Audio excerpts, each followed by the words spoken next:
Esto sucedió 2 años, 11 meses y 9 días después de la gran devastación. El santo Ulrich Dopatka escaló los restos de la montaña a la que llamaban el Jungfrau. Algunos centenares de metros por debajo de la cumbre, que había quedado destruida en la noche de la destrucción, existían unas ruinas. En el capítulo 16, versículo 38, del libro de los patriarcas se dice, incluso, que eran las ruinas de una estación científica que había existido bajo la cumbre de la montaña. El abad se detuvo unos momentos a cobrar aliento y siguió diciendo: «Mi joven amigo, el santo Ulrich Dopatka, escaló probablemente la montaña a la que llamaban Jungfrau con la esperanza de encontrar algo útil entre esas ruinas. Quizás lo guiara el espíritu del santo Berlitz para que encontrase la piedra sagrada. Los caminos de Dios son muchos y misteriosos. Mañana empezaréis todos a leer el sagrado libro de los patriarcas. En los años venideros aprenderéis muchas cosas. Sed obedientes y humildes. Alabado sea Dios Todopoderoso y los santos padres antiguos». En el libro de los patriarcas, cada capítulo empezaba con las palabras: «Mi padre me contó». El texto original del libro había sido escrito por los hijos de los primeros padres, de los patriarcas, y había contenido 612 páginas en total, pero solo se conservaba la cuarta parte del texto. La letra era muy difícil de descifrar, pues estaba muy emborronada y amarillenta por el paso del tiempo. Gracias a Dios que los hermanos y hermanas legos habían empezado pronto a hacer copias a mano. Pero las primeras 8 páginas eran diferentes, pues habían sido escritas por el santo Gottfried Skaya en ese papel de envolver que llevaban consigo los primeros padres en sus bolsas de supervivencia. Estas páginas contenían por ambos lados inscripciones con líneas finas y de color negro cuya composición no entendía nadie. Llevaban fechas del antiguo calendario cristiano. Desde entonces no se había escrito nada más durante muchos años, hasta que aparecieron las primeras escrituras en pieles de animales. Habían sido escritas por los patriarcas y por los hijos y los sobrinos de los primeros padres. Estos habían introducido un nuevo calendario contando los años a partir de la gran devastación. Las letras rojas y bien formadas de estos documentos destacaban sobre el fondo amarillo y oscuro de las pieles. Con frecuencia se habían cosido entre sí varias pieles con tallos de plantas.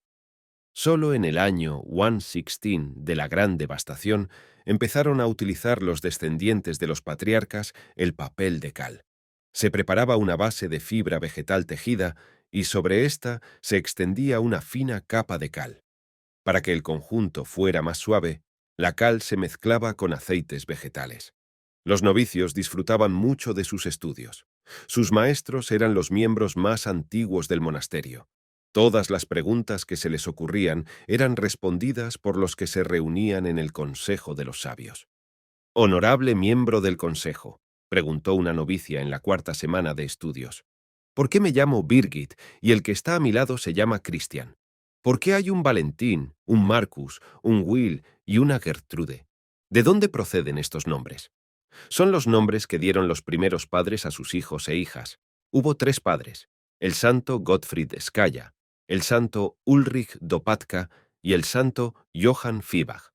Tuvieron entre ellos 4 esposas, de las que solo conocemos el nombre de pila: Silvia, Gertrude, Elizabeth y Jacqueline. Los primeros padres procrearon con estas esposas y tuvieron hijos. En los primeros años que siguieron a la gran devastación, cada esposa dio a luz a un hijo cada año. Todos estos descendientes recibieron nombres que los patriarcas conocían de los tiempos antiguos. ¿Queda respondida tu pregunta? Más tarde dijo Valentín: «Ayer leímos el capítulo 19, pero no nos pusimos de acuerdo en lo que significaban los grandes pájaros. Honorable miembro del Consejo, ¿podría explicárnoslo?» El honorable miembro del consejo dudó un momento, y después sonrió y se acercó, pensativo, a la pared en la que había ejemplares del libro de los patriarcas suspendidos de toscos soportes de madera. Buscó la página correspondiente al capítulo 19, la separó de las demás, se la puso delante a Valentín y le pidió que leyera el texto en voz alta. Capítulo 19. Versículo 1. Mi padre me contó que su padre, Gottfried, Le había contado esta parábola un día que, al mediodía, voló sobre el valle un gran pájaro. Versículo 2. En mis tiempos había pájaros que eran 200 veces mayores que ese pájaro. Versículo 3. En los vientres de esos pájaros se sentaban personas que comían y bebían. Versículo 4. Podían ver la tierra a sus pies por pequeñas ventanas. Versículo 5. Estos pájaros volaban con las alas rígidas, más veloces que el viento, por encima de las grandes aguas. Versículo 6. Más allá de las grandes aguas había casas tan altas que algunas tocaban las nubes. Por esa causa las llamaban Boomfoys. Versículo 7. En las ciudades donde estaban los rascacielos vivían millones de personas. Versículo 8. No sabemos qué fue de ellos. Que Dios se apiade de sus almas. Y bien, Valentín, ¿qué crees que significa esto? Valentín se encogió de hombros. Francamente, no lo sé. No me imagino grandes pájaros en cuyo interior se puede sentar la gente a comer. Dudas de lo que está escrito en el libro de los patriarcas. El Valentín se quedó callado, pero la atenta Birgit dijo: el texto procede de un patriarca de la tercera generación posterior a la gran devastación. Indica que su abuelo relató esta parábola a su padre. Una parábola debe de ser una especie de símil. El novicio Christian, que se sentaba junto a Birgit y que rara vez la contradecía porque la amaba, la interrumpió con una vehemencia poco común. Yo entiendo que el texto significa lo que dice, aunque no soy capaz de imaginarme unos pájaros gigantes en cuyo interior se sienta la gente y come.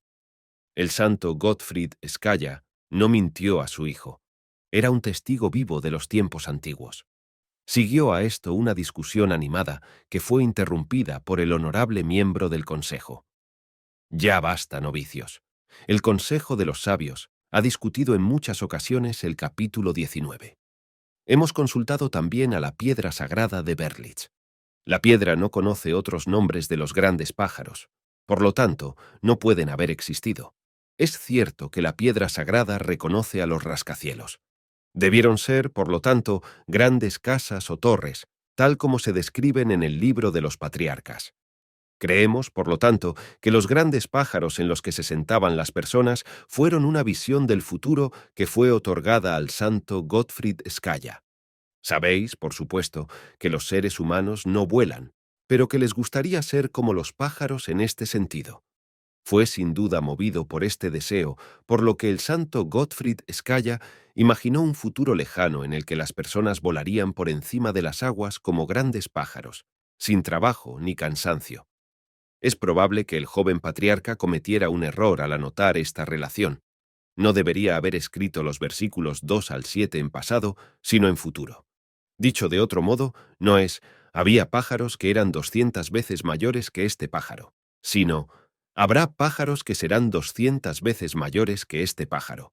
¿Lo entendéis, novicios? Todos guardaron silencio. Marcus y Christian no estaban de acuerdo con el consejo de los sabios en este punto. Christian ya estaba representándose en su imaginación grandes pájaros hechos de fuertes vigas de madera, en cuyo interior se sentaba la gente y saludaba con la mano a los de abajo. El estudio de los textos se hacía más difícil con el paso de los meses.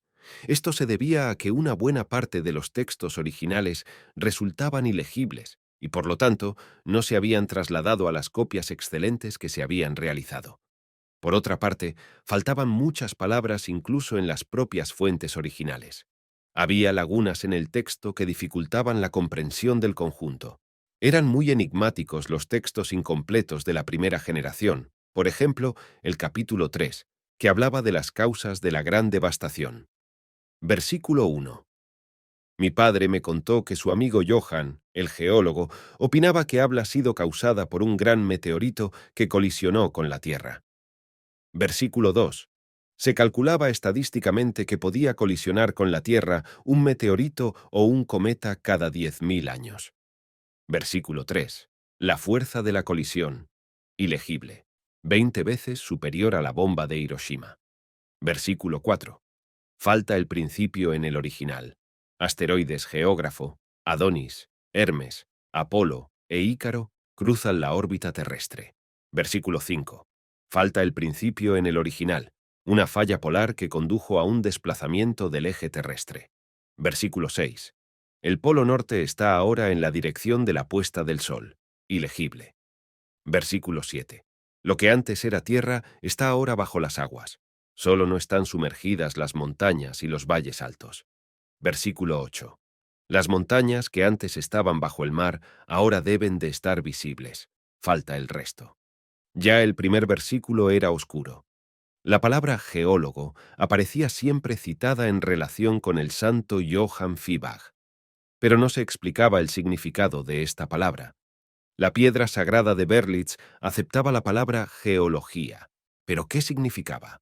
Lo mismo podía decirse de las palabras incomprensibles Pamai, Amvipa. Los honorables miembros del Consejo de Sabios no conseguían explicar el concepto bomba de Hiroshima. Habían estudiado esta palabra dividiéndola de todas las maneras posibles sin ser capaces de determinar su significado. Gir podría interpretarse como aquí. Giro se parece a héroe. Y gracias a la piedra sagrada de Berlitz se había descubierto que una bomba era algo que se arrojaba, y fais. Era imposible determinar el significado de la última parte de bomba de Hiroshima, aunque algunos miembros del Consejo creían que se refería a una tierra lejana de los tiempos antiguos a la que se llamaba China en otra parte del texto. China y Yao eran palabras parecidas. ¿Qué significaban entonces esas palabras? Lo más probable era que significasen lo que arrojó un héroe en China, o aquí explotó el héroe de China. Pero otros miembros del Consejo discutían esta interpretación, pues era bien sabido que sólo habían sobrevivido a la gran devastación los 3 primeros padres y las 4 primeras madres. ¿De dónde había salido entonces el héroe de China? El significado del capítulo 4 era igualmente caótico y oscuro. En él, el hijo del santo Ulrich Dopatka había escrito. Versículo 1. Mi padre me contó que en los primeros días habían pasado mucha hambre hasta que habían descubierto que las aguas estaban llenas de peces. Versículo 2. En los primeros meses habían mantenido la esperanza de que apareciese algún aeroplano. Versículo 3. Pero no llegó ningún aeroplano, sino un ovni. Versículo 4. Lo pudieron observar durante mucho tiempo, tanto los hombres como las mujeres. Versículo 5. El ovni había pasado suavemente sobre las rocas de la orilla inferior. Versículo 6. Algunos meses más tarde, toda la orilla había empezado a poblarse de vegetación y a reverdecer. Versículo 7. Entre las plantas que aparecieron allí encontraron muchos cultivos conocidos: patatas, maíz, trigo. En resumen, todo lo que necesitan las personas para su sustento. Versículo 8. Todos quedaron muy agradecidos y contentos, pero los extraterrestres no se dejaron ver hasta muchos años más tarde, hasta el día en que vinieron a buscar a Gottfried Skaya. Los honorables miembros del Consejo de los Sabios daban a este capítulo del Libro de los Patriarcas el título de Canto de Esperanza. El versículo primero estaba claro, pero el versículo 2 contenía una palabra incomprensible. Guayo. La piedra sagrada lo traducía únicamente por avión, que los más eruditos habían relacionado con pájaro. Por comparación con otros 3 pasajes del texto, se sabía que Vei significaba lo relacionado con el aire. Pero ¿por qué Shou? Por muchas vueltas que le dieran, no le encontraban ningún sentido. Pájaro plano, pájaro aire, aire plano, pájaro aire plano. Era fácil estar de acuerdo con un miembro veterano del Consejo que afirmaba que el texto debía de contener un ligero error, que el hijo del santo Ulrich Dopatka debía de haber cambiado algunas letras de la palabra por error. No debería decir, sino que quizá fuese una palabra antigua que designase un muro o una protección contra el aire o contra el viento. Sin duda, los primeros meses que siguieron a la gran devastación debieron de ser fríos y haría mucho viento. Por eso los patriarcas habían confiado en encontrar algo que los protegiera del viento, pero evidentemente no lo habían encontrado. Esta interpretación era sólida y en general la aceptaban muchos. Pero las dificultades de interpretación del resto del capítulo 4 seguían siendo insuperables. ¿Qué querían decir los patriarcas cuando hablaban de un Beafici? Debía de ser algo que se podía observar durante mucho tiempo. De algún modo, este ovni tenía algo que ver con los cultivos que empezaron a brotar junto a la orilla. El ovni debía de ser sin duda Dios Todopoderoso, pues todos los cultivos habían quedado destruidos en la época de la gran devastación. Y ahora, gracias al ovni, habían vuelto a aparecer. Aquello debía de referirse, por lo tanto, a la generosidad y a la bondad eterna de Dios, que salvó del hambre a los primeros padres y a las primeras madres. Por eso quedaron todos, tal como se dice en las palabras maravillosas del versículo 8, muy agradecidos y contentos. Pero ¿qué hay de la palabra apias? Sea lo que fuere, había vuelto más tarde para buscar una vez más al santo Gottfried Skaya. Los miembros del Consejo de los Sabios conocían la palabra dash. Significaba lo vinculado a la tierra. Extraterrestre debía de significar, pues, algo que venía de más allá de la tierra, que claramente no estaba vinculado a ella. Debía de referirse, pues, a Dios Todopoderoso o a alguno de sus mensajeros. En el Consejo de los Sabios no cabía duda al respecto. Dios Todopoderoso debía de haber escogido a Gottfried Skaya para enviarle un mensajero o varios. Las palabras del versículo 8 no admitían otra interpretación posible. Pero los extraterrestres no se dejaron ver hasta muchos años más tarde, hasta el día en que vinieron a buscar a Gottfried Skaya. Los monjes más inteligentes y perspicaces no podían hacer más que buscar el significado de estas cosas. La respuesta llegó como un relámpago que lo iluminaba todo. Dios Todopoderoso había permitido que todo el mundo fuera destruido, de modo que la gran devastación debió de ser un castigo que había impuesto el Señor a la humanidad, una purificación de la tierra. Pero como Dios Todopoderoso, con su bondad inagotable, no había querido destruir por completo la humanidad, había elegido a un pequeño grupo de personas puras para que sobrevivieran a la destrucción. Estas debían fundar una nueva raza de hombres. Estas ideas quedaron confirmadas cuando los pensadores perspicaces del monasterio consiguieron descubrir el significado del nombre Gottfried Skaya. Skaya se interpretaba como sabes, y la piedra sagrada de Berlitz traducía Gott por Dios y Bush por Shimuche. Estaba claro, por lo tanto, que Gottfried Skaya representaba la nueva paz que había establecido Dios con la humanidad, después de haber purificado el mundo con la gran devastación. El hermano Johann, a quien se le ocurrió esta interpretación brillante, era descendiente del santo Johann Fibag, y como premio le hicieron miembro de la Orden de los Pensadores. Después de 4 años y medio, solo seguían fieles a sus estudios 3 de los 18 novicios. Los demás trabajaban en el monasterio o en los campos, y todas las novicias, sin excepción, habían tenido sus primeros hijos. Marcus y Valentín estaban de acuerdo, en general, con las ideas y las opiniones más aceptadas, y pronunciaban conferencias inspiradoras en el monasterio. Christian seguía dudoso y escéptico. Había intentado muchas veces acceder a la revelación del santo Gottfried Skaya, pero solo se permitía ver este documento al propio abad. Christian, inteligente y perspicaz, no se conformaba con los misterios ni con la aceptación por la fe, de modo que decidió convertirse en abad. El camino que conducía a la cumbre, al cargo de abad, era largo y arduo y solía estar salpicado de todo tipo de intrigas. Había que hacer equilibrios entre el consejo de los sabios y los funcionarios principales del exterior del monasterio. La misión de Christian se hacía más difícil por el hecho de que nunca podría revelar la verdad de sus motivos ni compartir con nadie sus pensamientos más íntimos. Con el paso de los años, Christian se convirtió en un personaje cada vez más solitario. Pasaba mucho tiempo encerrado con sus estudios, aislándose. Los que lo rodeaban creían que se debía a su fuego interior y al espíritu de dedicación que le ardía dentro. Tenían razón, pero no sabían que este fuego estaba atizado por sus dudas acerca de la interpretación de los textos. Christian no quería creer, quería saber. La crítica textual se había convertido en una maraña impenetrable de comentarios eruditos. Cada uno de los miembros del Consejo creía que sus ideas eran las más adecuadas e intentaba imponer su visión personal. En los ejemplares más modernos del Libro de los Patriarcas se suprimían pasajes cada vez mayores, porque, según los sabios miembros del Consejo, no tenían ningún significado y solo servían para confundir.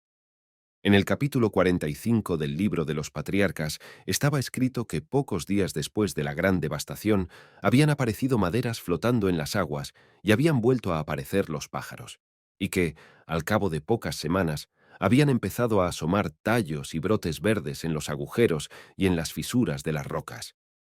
El Consejo de los Sabios consideraba que esto era un milagro que había otorgado la mano de Dios. Christian no estaba de acuerdo. Diversas aves podían haberse librado de la gran devastación refugiándose en cuevas entre las rocas. El polen y las semillas podían haber volado por los aires y después haber caído a la tierra y haber empezado a crecer. Lo mismo puede decirse de las diversas especies de animales pequeños que empezaron a aparecer de nuevo poco a poco. Podían haberse escondido en todo tipo de lugares para refugiarse de la gran devastación. Los debates interminables sobre todo esto eran agotadores. Por ejemplo, en el texto original estaba escrito, capítulo 32, versículo 6. Gracias a Dios, el encendedor de Uli funciona todavía. Pudimos freír los pescados. Pero en la versión más moderna, el texto se modificaba y se convertía en Dios envió a Ulrich Dopatka un fuego para que los primeros padres pudieran calentar su comida. Aquello era una falsificación del texto. A pesar de sus manifestaciones vehementes de desacuerdo y del apoyo tibio de Valentín y de Marcus, Christian quedó en minoría. El Consejo aprobó la nueva versión. Igualmente absurdo fue el debate sobre el capítulo 44, que había recibido el nombre de El Período de los Ángeles. El texto original decía así, versículo 1. Mi padre me contó que las gentes de la vieja era viajaban por el espacio. Versículo 2. Varias expediciones habían llegado a la Luna y habían regresado a la Tierra sanos y salvos. Versículo 3. La tecnología necesaria era muy costosa. Por lo tanto, las diversas naciones habían colaborado entre sí, enviando a sus asesores científicos para que trabajasen en estos proyectos. Versículo 4. Se había planeado una segunda expedición a Marte para el año 2017, un año después de la gran devastación. Versículo 5. Para evitar tensiones y disputas, todas las naciones que participaban en estos proyectos habían sido informadas de los progresos técnicos de los mismos. Versículo 6. El intercambio de información se había realizado a través de emisarios y de asesores científicos. Por el libro de datos astronómicos, capítulos 49, 51, se sabía que la Luna era la luz pequeña de la noche y que Marte era el planeta más próximo a la Tierra, de órbita exterior a esta. Se conocían los nombres de todos los planetas, así como la estructura del sistema solar. Y resultaba que una de las palabras que daba la piedra sagrada de Berlitz como respuesta a Bamu era Mab, que el Consejo relacionaba con ángel. Evidentemente, aquellos mensajeros habían sido ángeles, no cabía duda de ello. Esto quedaba confirmado por el hecho de que en otros 9 pasajes del texto la palabra Badis podía sustituirse por ángel sin pérdida alguna de sentido. Asterisk, recordemos que, en efecto, ángel significa emisario o mensajero en griego. La nueva versión del capítulo 44, en la que se introducían comentarios muy aclaradores, decía así. Mi padre me contó que en la vieja era la gente había observado los cielos.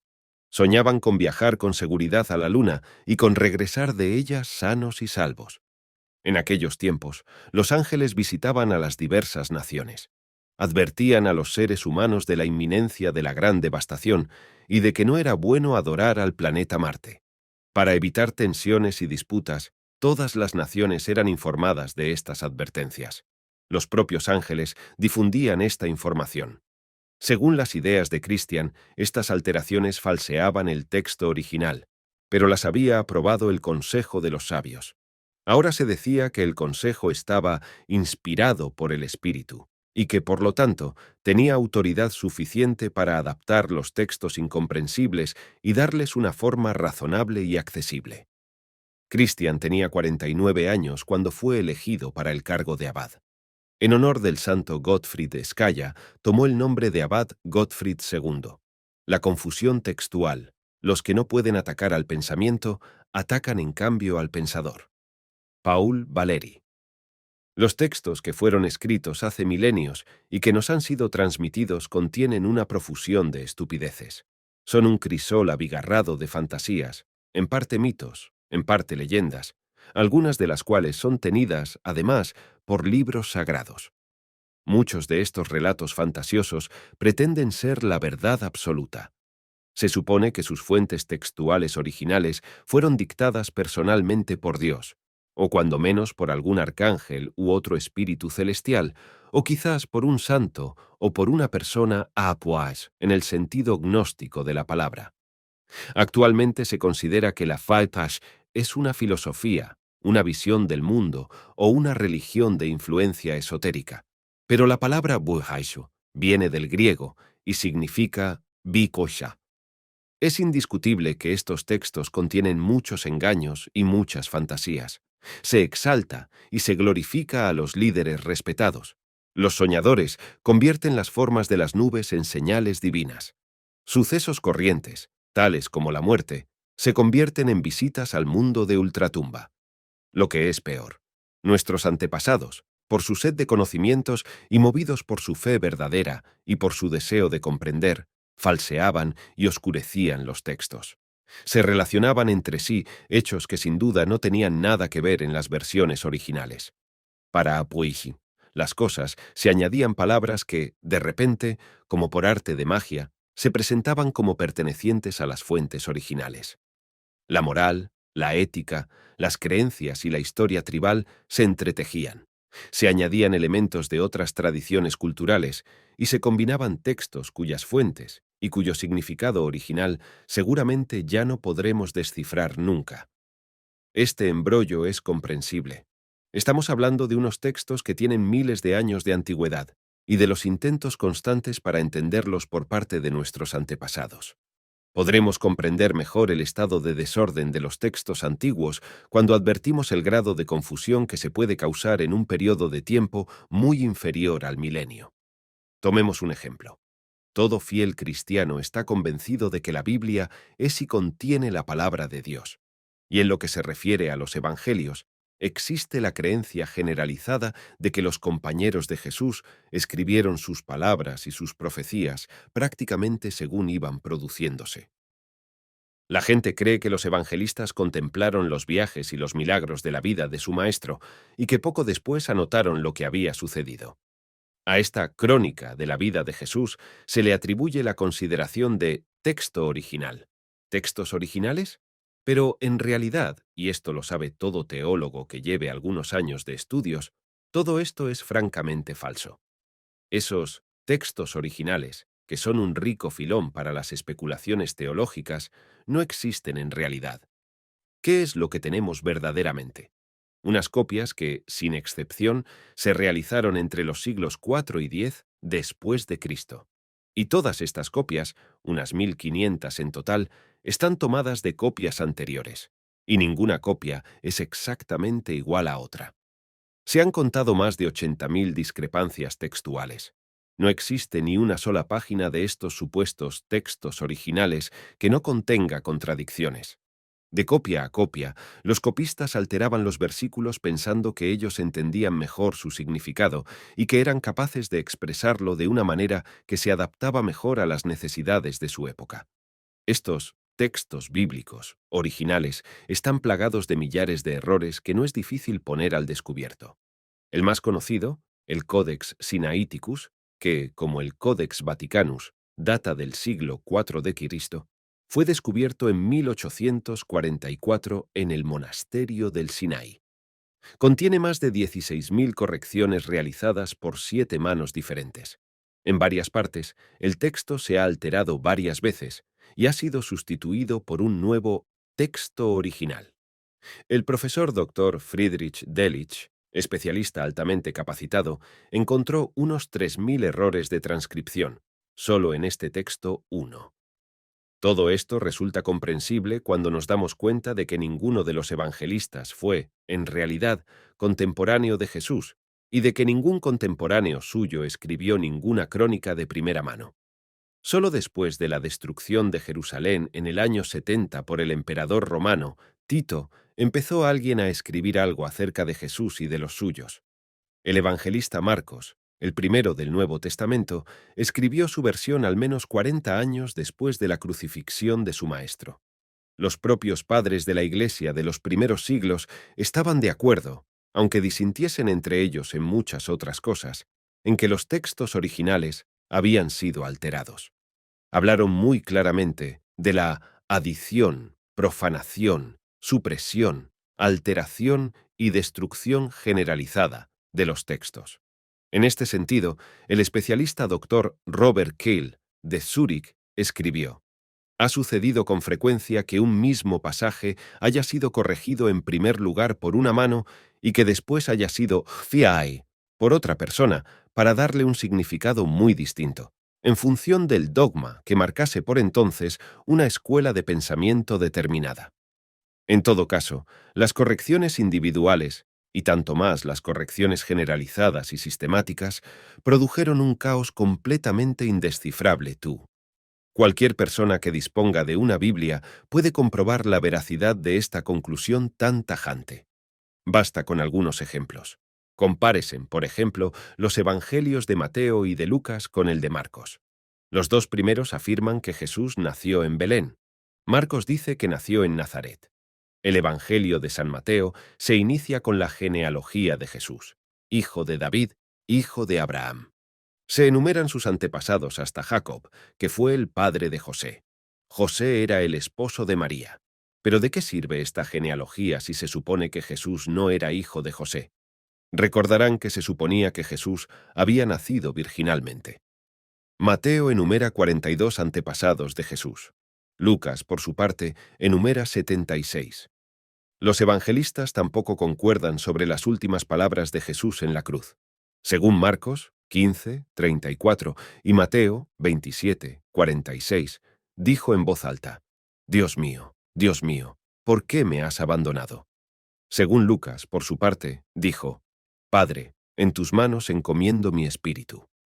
La versión de Juan es: consumado es, e inclinó la cabeza y entregó el espíritu. Hasta la propia ascensión, el hecho más impresionante del relato de Jesús, se cuenta de diversos modos. Según Mateo 28, 16 al 17, Jesús mandó a sus discípulos que se reunieran en la montaña de Galilea. Y como lo vieron, lo adoraron, mas algunos dudaban. ¿Qué dudaban aún? Mateo no añade nada más acerca de la ascensión. Marcos 16, 19, solo dedica una frase a ese suceso extraordinario. Y el Señor, después que les habló, fue recibido arriba en el cielo y sentóse a la diestra de Dios. ¿Así de sencillo?